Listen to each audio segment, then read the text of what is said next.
everyone, and welcome to my second Q&A. Now, I've not took my hair down today and it's really crappy and I'm sorry about that, but basically I've been putting off doing this for pathetic reasons. I don't even know why, I can't honestly say, but here we go.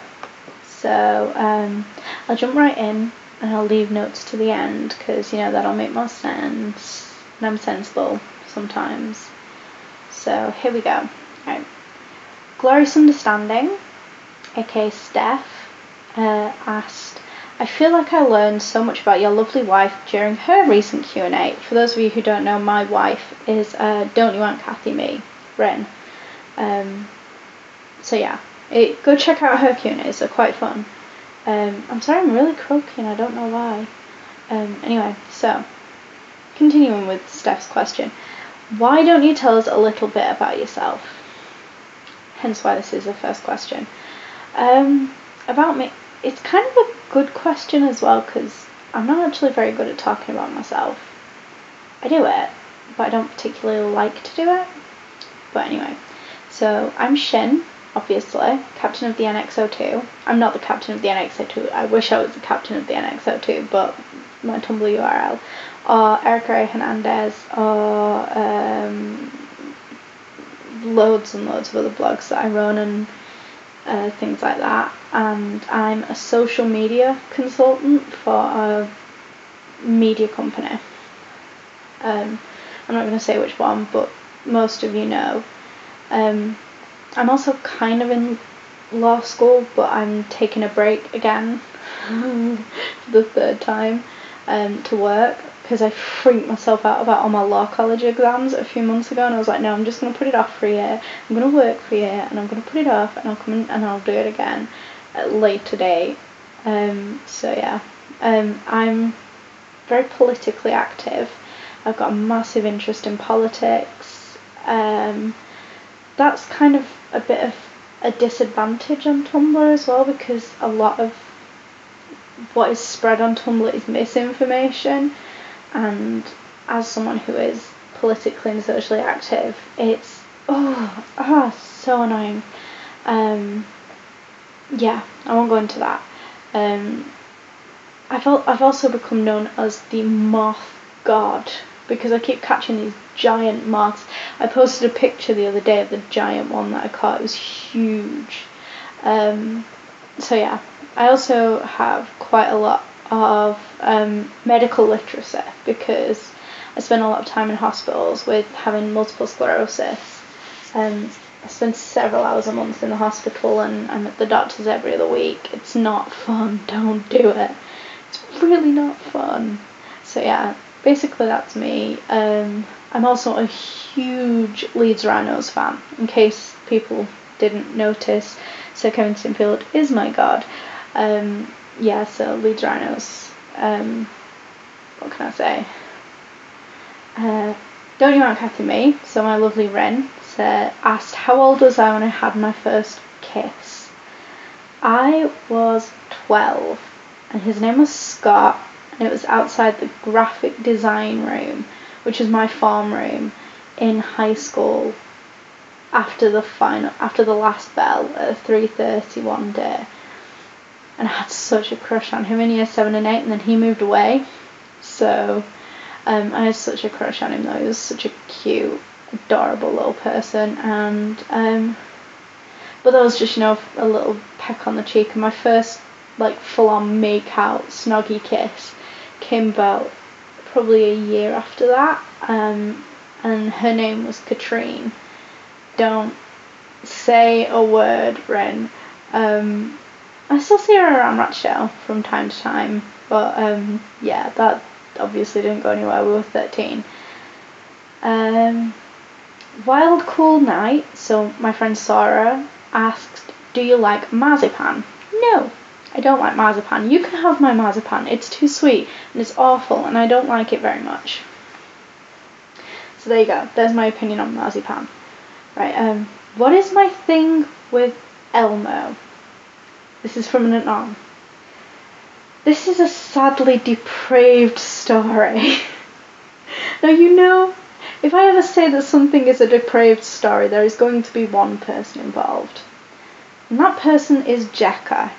Now, for those of you on Tumblr and Facebook, you will have seen her around. She's quite big in the Voyager fandom, and she's quite well known in the Criminal Minds fandom as well, and that's Jekka fanfiction. Go check her out, by the way, because she's super cool. But basically, Jekka and I have been friends for quite a long while now, a few years. And a few months ago, there was a WTF fanfiction post about Elmo, and Jack and I, being, you know, the sadists that we are, went looking for it, which were a giant mistake. Oh, it was so, no, I don't want to think about it, no. Oh, it was terrible, it was so bad, and for ages we were really traumatised by Elmo, but now sort of we've kind of accepted Elmo as being our evil, sort of do the thing when you're not supposed to do it, so that's kind of the thing with Elmo. Basically it's Jekka's fault, go blame Jekka. Oh, this is another one from Don't You Want Kathy Me, Ren. Do you believe in soulmates? I do, but not just romantic ones. I don't believe there is one person that can completely encapsulate everything that is involved in someone. Not for everyone, at least. Like, I think that you have at least 3, maybe more, depending, you know, on what aspects we're looking at. But I'd say for definite, there is a romantic, a platonic, and a sexual. Now, I know that people are going to go, oh, well, I'm asexual, or, you know, and that's cool, and you can still have a sexual soulmate in that they could just be asexual as well. You know, you don't have to have sex to be sexual. You don't.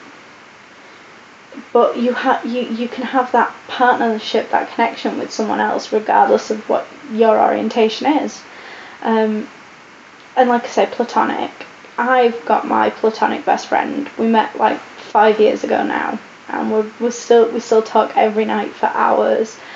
I can tell her absolutely anything, and that's my friend Ika, who obviously is not on Tumblr, but she's on fanfic.net and she's on Facebook. If you go look her up, she's pinkangel17, and I tag her in like loads of my statuses on Facebook because we, like I say, we talk all the time.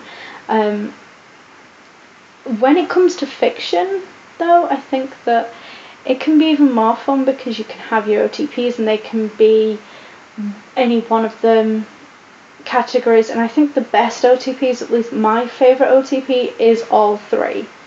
My SAS captains they're the platonic soulmates, they're the romantic soulmates, and they're the sexual soulmates to each other, which I would say would probably be rare in people, including in fictional, because none of my other OTPs are. You know, they may have 1 or 2 of them. They don't have all 3. It's just the SAS captains that have all 3, and I love that. And I love that, and I think that that would be the way I'd look at it. I don't think I've explained this very well, but it is 5:47 in the morning and I'm supposed to be working, so shh. Right. Another one from Sora. I've pronounced this so wrong. Just tell me later how I say it. Sora, sorry, you know what I mean. So I've pronounced it like 8 different ways now, I'm sorry. Have I ever been late for a meeting because I saw a cat on the way there and I had to stop to pet him? I am not ashamed to say I have been. I've been late to meetings because of cats and rabbits and a hedgehog once and my cow. Yeah. What was I saying? Yeah. Oh, right. Oh, yeah. On this subject, once I was going to work, I actually had to go into work, I was on the tram, because obviously I live in the Manchester metropolitan area, and I was on the tram, and there was a cat on the embankment, and I sat there, and I saw this cat, and I went, cat! And I heard from, like, the other end of the tram, someone shouted, she's right, there's a cat!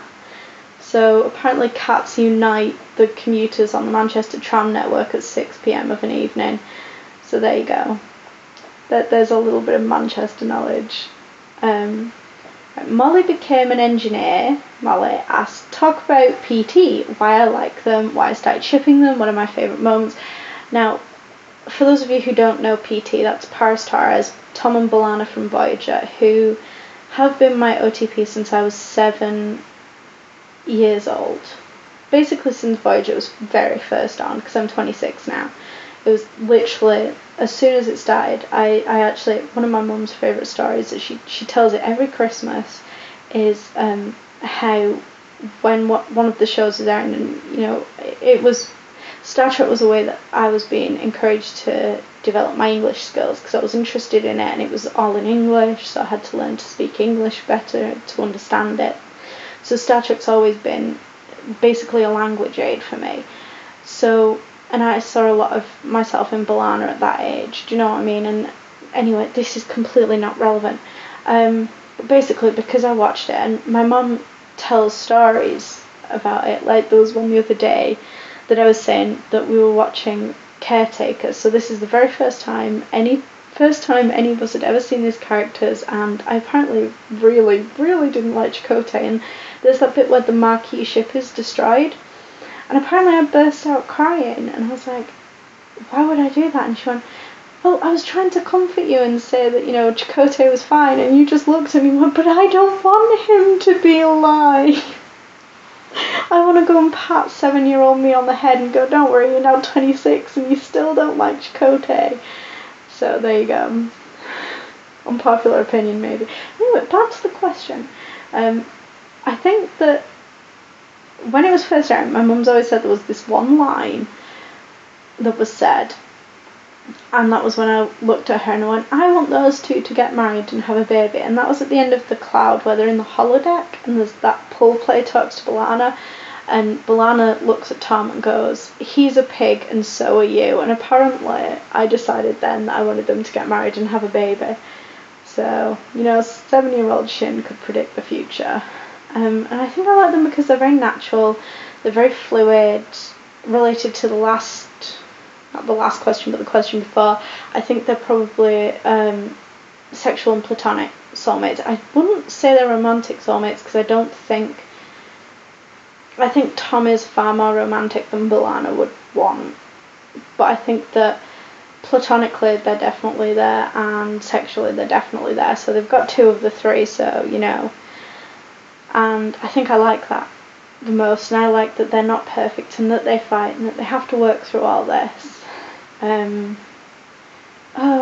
Favourite moments. I think Very Bad Day to Die from Prophecy, and how Tom's really sweet and cute to her over the biobed in Nothing Human. That was really cute.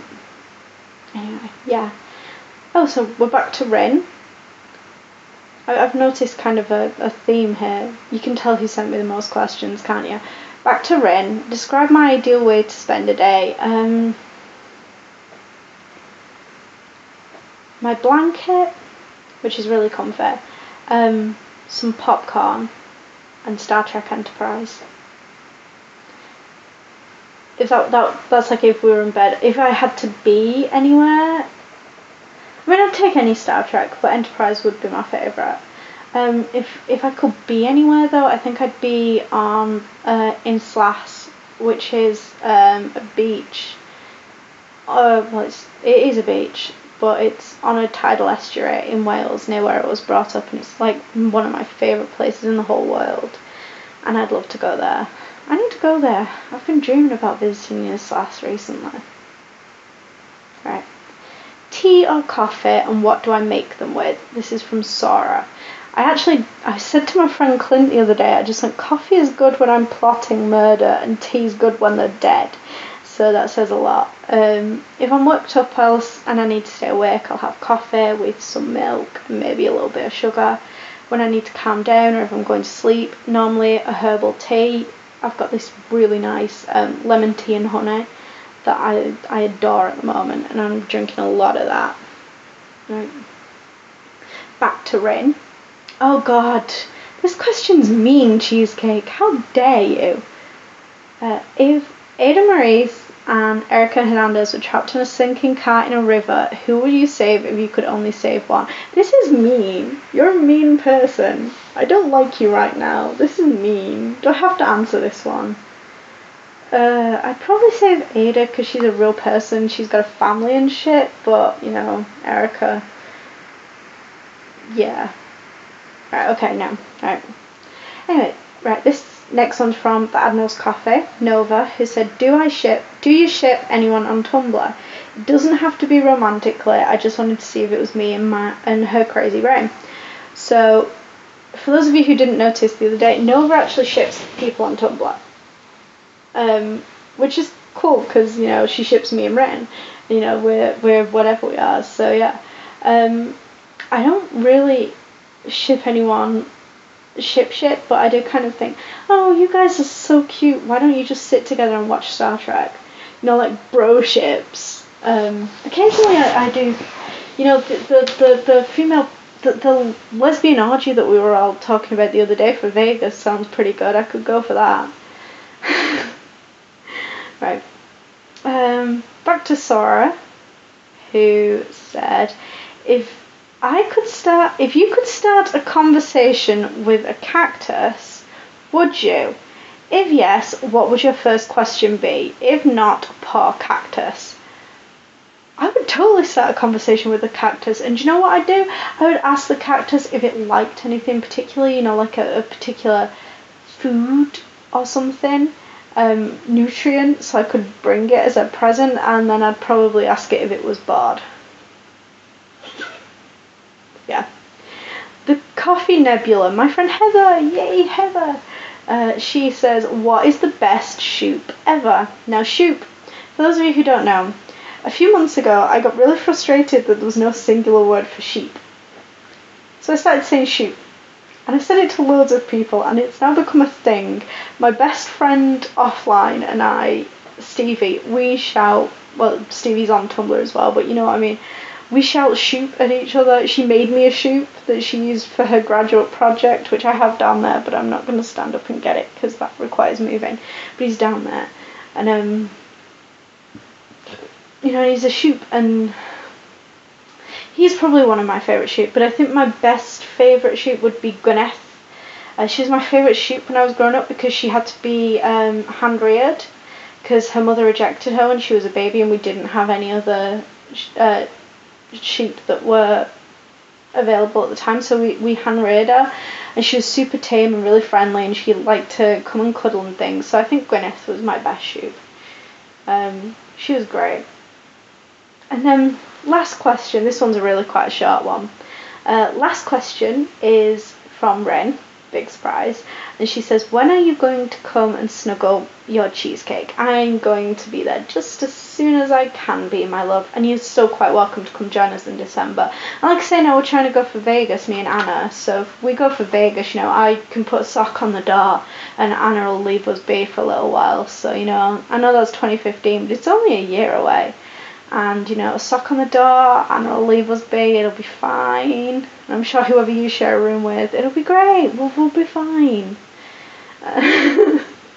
Not, like I said, I've done this one really quite quick. I'm very croaky and I'm not quite sure why, which isn't good because I've got my passport interview in a few days, and my hair's a mess, and just, I've been putting it off because my hair's awful, but, you know, I've been at work and I was bored, so here you go, this is me, and I hope you've enjoyed this. And like I said, I'm croaky and I've been dealing with journalists all day, so I'm talking dead posh because I have to deal with them because they don't understand what I'm saying otherwise. This isn't my normal accent, obviously, like bits of it sneak in still, but this isn't my normal accent. This is me putting an accent on because I have to deal with a lot of journalists at work. So yeah, that's basically it. I hope you've enjoyed it. I hope you've learned a bit about me. I'm going to do another one of these in a week or so, and I hope I can get some more questions, maybe from different people, or I'll just, you know, harass my friends into sending me questions again, just be like, give me all the questions, give me the questions.